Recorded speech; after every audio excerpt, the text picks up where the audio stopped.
Ha,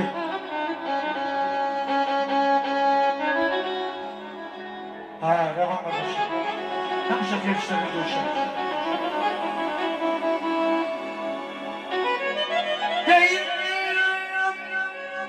Ay yaşarım, toyum mübarek olsun.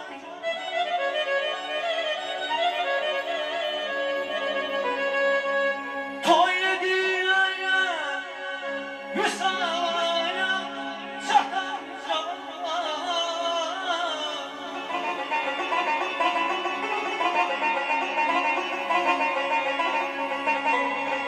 Hayme toy yediğine Hüsna'ya çatan zamanlar. Bu güzel toyumuz mübarek olsun olsun.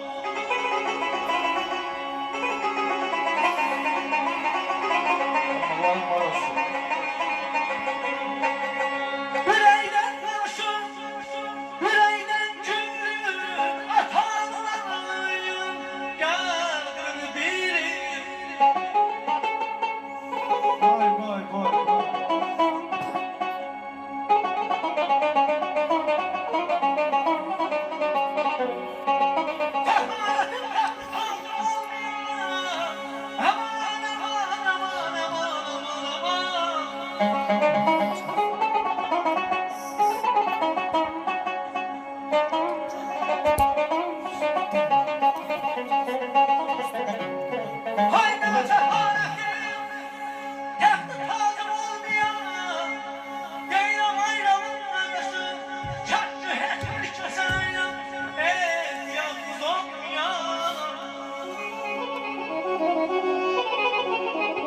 Canım kardeşim, parmaklarım var olsun. Meşk olsun, meşk olsun.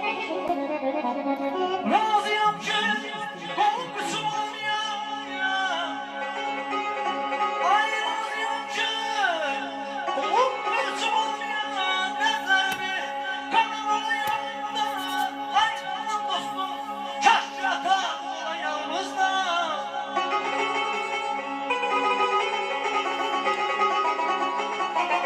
Değilim ay yaşar bey, boşuna yasız. Ömür süresiz. Böyle 70-80 100.000 gönlümsiz. Mehke'nin yolunda tıkıldım cümleyiz. Okudum dersini, dediler